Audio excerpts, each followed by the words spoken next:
నా కేసు నేనే వాదించుకోవచ్చా కోర్టుకెళ్ళి? Yes, party in person అంటారు బ్రదర్. అదేవిధంగా మీ దగ్గర అంత స్తోమత లేదు, మీరు పేదరికంగా ఉన్నారు అని చెప్పి అనుకుంటే గనక మీకు ఆర్టికల్ 39A ఉచిత న్యాయ సహాయం అందించాలి అని చెప్పని క్లియర్గా పొందపరిచింది. అంటే రాష్ట్ర ప్రభుత్వం మీ తరపున మీ కేసు వాదించడానికి ఒక న్యాయవాదిని రాష్ట్ర ప్రభుత్వమే ఏర్పాటు చేస్తుంది ఫ్రీ ఆఫ్ కాస్ట్.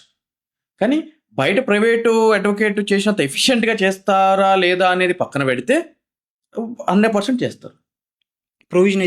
ప్రొవిజన్ ఉంది. అదేవిధంగా మీ కేసు మీరు కూడా వాదించుకోవచ్చు.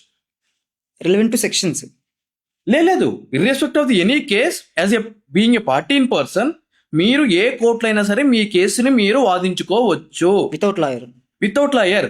అడ్వకేట్స్ యాక్ట్ లో క్లియర్ గా పొందుపరిచింది any person can argue the case అని చెప్పని ఉంది.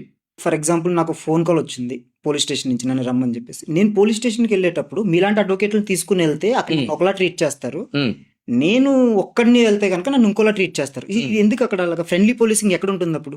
ఎందుకంటే అడ్వకేట్కి చట్టం తెలుసు, నీకు చట్టం తెలియదు.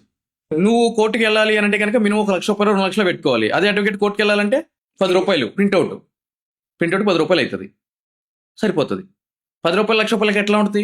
1 లక్ష రూపాయలు ఖర్చు పెట్టి నువ్వు కోర్టుకి వెళ్ళాలి అని అంటే కనుక అవుతుందా నీతో? నేను వెళ్ళలేను కాబట్టి వాళ్ళు నన్ను అలా ట్రీట్ చేస్తారు. ఎగ్జాక్ట్లీ.